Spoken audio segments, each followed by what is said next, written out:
My daughter-in-law slapped a number down on the table, $500,000, and told me straight up, pay it, or I'm out of the family. I didn't argue.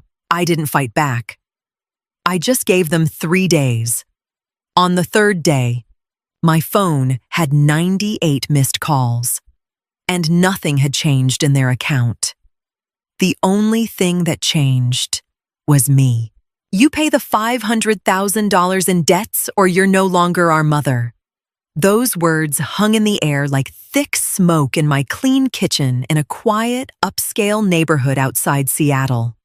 My daughter-in-law, Lauren, brushed a perfectly manicured strand of hair from her face as she slid the demand across the polished granite island.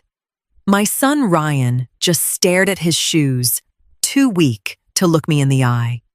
He'd always been more like her shadow, echoing her endless hunger for a lifestyle they couldn't afford. I sat there in my usual spot, feeling the cool countertop under my palms. This house was where I'd raised Ryan. This was where I'd cared for my husband through his final days. I knew they had money trouble. Ryan had overextended himself on some risky real estate deals, egged on by Lauren's appetite for the kind of life that came with luxury cars and designer everything. But demanding my inheritance like it was their personal safety net, that was a whole new level of disrespect. Lauren watched me expecting tears. She figured I'd panic and pull out my checkbook just to keep the peace. They thought a 68-year-old widow would be too terrified of being alone to say no. To them, I was just an ATM with gray hair. Ryan cleared his throat softly but said nothing to defend me. He'd already picked his side. I stood up slowly, back, straight voice, as calm as still water on a quiet morning. If that's the price for staying in your family, I said simply, then I'm done. I grabbed my car keys from the hook, picked up my purse, and walked out the door. No yelling, no drama. I just left the house that was legally mine alone and drove straight to the bank. I had exactly 3 days to get my life in order before their world started to crumble. I sat in my car for a moment, took a deep breath, and felt the racing heartbeat fade into something cold and crystal clear, pure resolve. I didn't head to the store or call a friend. First stop was the local credit union downtown. I'd known the branch manager for 20 years. Good morning, I told him. I need to revoke every single power of attorney I ever gave my son, effective immediately. He nodded professionally, no questions asked. He could see the steel in my eyes. Ryan had that emergency access, and he'd already been dipping in for little advances over the past few months. That ended today. While the paperwork printed, I logged into my online banking and changed every password. Lauren had tried snooping on my balances behind my back more than once. She thought she'd already taken control of my money. She was dead wrong. After that, I drove to a small hardware store on the edge of town where nobody knew me. I bought 3 new deadbolts for the exterior doors. I wasn't about to wait around for them to show up in the middle of the night. When I got home, Ryan and Lauren were already gone, probably out celebrating their victory over an expensive dinner they'd soon struggle to afford. I grabbed tools from the basement and swapped out the front door lock. It was simple, mechanical work that actually felt soothing. In the kitchen, I made myself a pot of tea. My phone buzzed on the table. A text from Lauren. We expect confirmation of the transfer by Friday noon. Don't mess this up. I set the phone aside without replying and started making a list. Not a list of complaints, just cold, hard facts. I reviewed all the automatic monthly transfers I'd been making for Ryan's rent and Lauren's fancy SUV lease payments. With one click, I canceled every single one. The faucet was officially turned off. The next morning felt unusually quiet. Normally, Lauren would have already called, ordering me to pick up the grandkids from school or handle their weekly grocery run, always on my dime, of course. But today, the phone stayed silent. They probably figured I was holed up in my bedroom agonizing over the money. Instead, I walked through my house and really looked at all the things they'd taken for granted. Lauren had claimed the West Wing as her home office a year earlier. She'd filled it with expensive designer furniture and shoved my old family heirlooms down to the basement. I went in there and started packing her stuff into boxes, nice and methodical. It was my house, and I was taking my space back. I didn't feel angry, just a deep, quiet relief. Every box I sealed felt like another piece of my freedom coming home to me. Around lunchtime, I drove to that upscale organic market where Lauren always shopped on my account. I spoke briefly with the owner. "Starting today," I said, with a small smile, "please don't put any more purchases on my tab unless I'm the one making them in person. My son and daughter-in-law will be paying cash from now on." His expression shifted for a second, but he nodded. He got it right away. Back home, I spotted Lauren's SUV cruising down the street in the distance. They didn't even stop. They headed straight to their rented place, totally convinced I was busy wiring that $500,000. They had no idea I'd already dismantled their entire financial setup. The monthly support, the gas cards, the delivery services gone. I sat in my garden, watched the birds, and breathed easy. It was a beautiful day. And for the first time in years, I didn't feel like the family servant. The countdown had started, and the quiet before the storm actually felt kind of nice. Thursday morning brought the first reaction. It wasn't Ryan, it was Lauren. She must have tried to pay at the bakery or gas station and realized the card I'd loaned her was now blocked. My phone lit up 10 missed calls in a single hour. I ignored everyone. I sat in my sunroom with a book I'd started years ago. The peace was absolute. Around noon, I heard tires squealing out front. It was Ryan. I watched from the window as he climbed out, looking pale and exhausted, marching straight for the front door. He jammed his key in the lock. Nothing. He tried again, rattled the handle, even kicked the door. I cracked open an upstairs window just a bit. "The key doesn't work anymore, Ryan," I called down calmly. He looked up, face twisted with fury and shock. "Mom, what the hell, we're in trouble. Lauren can't access the money and the landlord called. Why'd you stop the automatic payments?" He was practically shouting. I looked at him and didn't see a grown man, just a little boy who'd never learned to own his mistakes. "You gave me an ultimatum on Tuesday," I answered. "I made my choice. I'm not your mother anymore, and a stranger doesn't pay your rent." He stammered something about it being a misunderstanding, and Lauren was just stressed. I simply closed the window. He stood on the sidewalk for another 10 minutes, calling my name and staring at the locked door. Then he got back in his car and drove off. I knew this was only the beginning. $500,000 was a huge number, but losing my daily support would break them much faster. Without my help, they couldn't even make it through the week. I went to the kitchen and fixed myself a simple lunch. The power balance had finally shifted. Friday morning, the deadline dawned peaceful. I'd slept like a baby.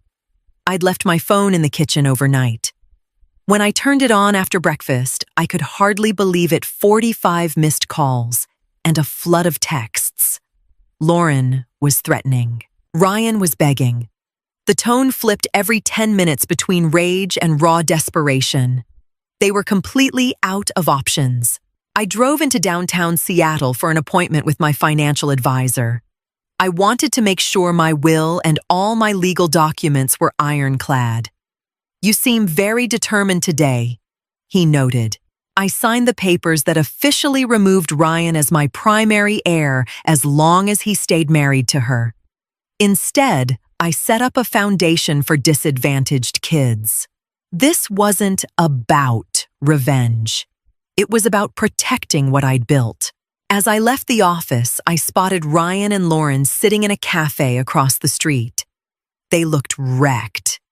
Lauren was on the phone frantic while Ryan had his head buried in his hands. They didn't see me. I watched for a moment. They looked like two people who'd just realized their house of cards had no foundation. Without my $500,000, the creditors would be banging on their door come Monday. I got back in my car and drove down to the waterfront. I took a long walk along the shore.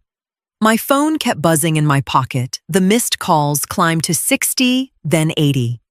I felt no pity anymore. When you try to blackmail your own mother, you forfeit the right to sympathy. They thought they could control me by threatening to take away the family, but they forgot they were the ones who needed me financially, logistically, emotionally. I'd been their anchor, and they'd cut the rope. Now they were drifting straight toward the rocks. I enjoyed the fresh breeze and the sight of the big ships passing by. It was Friday afternoon, 3 o'clock. Banks would be closing soon. In Lauren's world, this was Judgment Day. My phone now showed 98 missed calls. The messages had turned frantic and rambling. Please, the debt collectors are at the door. One text from Ryan read. A small smile crossed my face. He was lying. Debt collectors don't just show up unannounced on a Friday afternoon over real estate trouble. He was still trying cheap drama. I decided to send them one single reply. I typed 2 words. Too late. Nothing more. No explanations, no argument. I powered the phone completely off and tucked it in a hallway drawer. Then I went down to the cellar and pulled out a good bottle of wine I'd been saving for a special occasion. Today was that occasion. I was celebrating my independence. The neighborhood was quiet. I knew they'd probably show up soon to cause a scene. I called the security company that monitored my alarm system. Hi, this is Margaret Hayes. I'm expecting some uninvited family members this evening. Please send a patrol by if anyone tries to enter my property without permission. I don't want to press charges, just have them removed. Confirmation came right away. In this country, property rights and home security are powerful tools when you use them right. I sat on the terrace with my glass of wine as the sun dipped toward the horizon. I thought about that $500,000. It would have solved Ryan's problems for now, but it would have only made Lauren hungrier. They would have drained me dry. By saying no, I hadn't just saved my money, I'd saved my dignity. Real wealth isn't the balance in your account. It's the ability to decide your own life. In the distance, I heard a car approaching. The final act was here. Just as expected, my son's car rounded the corner and stopped right in front of my closed garden gate. Ryan and Lauren got out together. Lauren looked like she was on the verge of a breakdown, hair-messy voice, shrill as she rattled the metal gate. Margaret, open up. You can't do this to us. We're losing everything, she screamed through the bars. I stayed seated calmly on the terrace, wine glass in hand about 50 feet away. You told me I wasn't your mother anymore? I called back evenly. I don't open my door to strangers after dark. Please, leave my property. Ryan looked desperate. Mom, the bank froze the account. We can't even fill up the gas tank. Lauren pawned Grandma's jewelry, but it's not enough. That was interesting. So they'd already started selling off family heirlooms. Another reason I'd never give in. That's your problem now, Ryan, I said. You're both adults. Lauren cursed loudly and tried climbing the gate, but her high heels made it impossible. Right then, the security company's truck pulled into the driveway. 2 strong guys in uniform stepped out and approached politely but firmly. Good evening. The owner doesn't want you here. Please get back in your vehicle and leave. Lauren tried arguing, waving her arms in the guard's face, but Ryan tugged her sleeve and pulled her back. He finally saw the truth. He saw his mother not crying, not giving in, fully in control. They got in the car without another word and drove away. Quiet returned to the neighborhood. I took one last sip of wine. It was done. Saturday morning was the most peaceful I'd had in years. No phone blowing up, no demands. I knew they were probably crashing with Lauren's parents or begging friends for help. But my house was my fortress again. I started the day by calling a landscaper.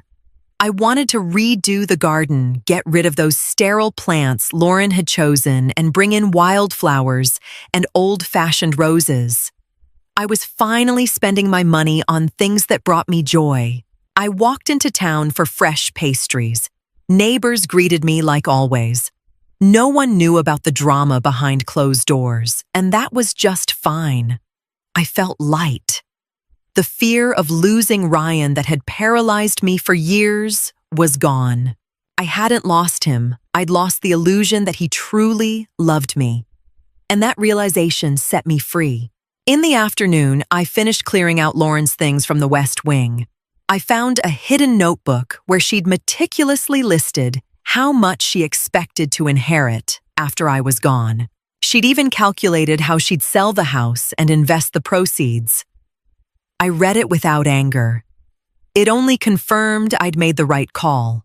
To her, I'd just been an obstacle standing between her and the good life. I called an old friend I'd neglected because of Ryan and Lauren. Evelyn, it's Margaret. Want to take a trip? I was thinking the California coast next month. We laughed on the phone like schoolgirls. I realized how much I'd sacrificed trying to meet everyone else's expectations. Now it was my turn. I had my house, my money, and my time back. Ryan and Lauren would have to learn what it meant to stand on their own. It was the toughest lesson I could give them and the most honest one. 2 weeks passed.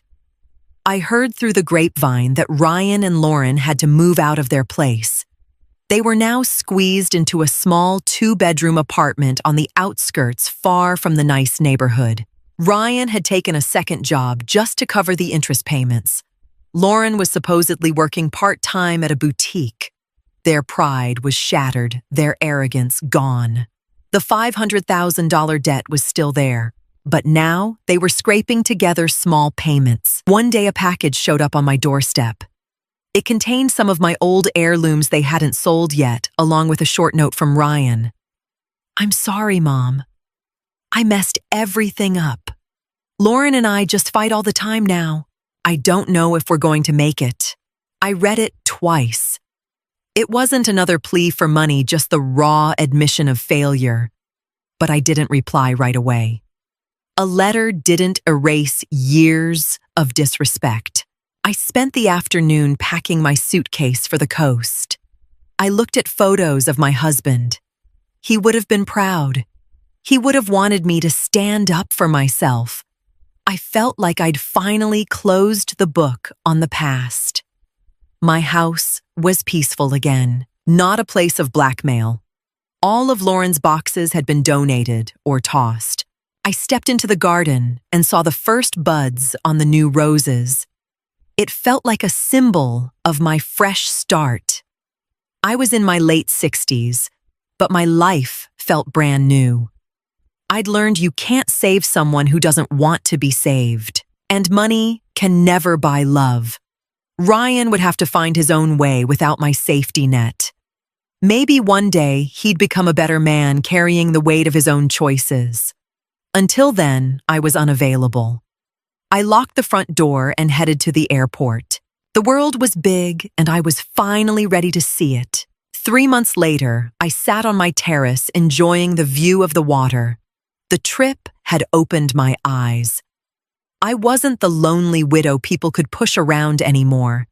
I was Margaret Hayes, a woman who had claimed her place in life.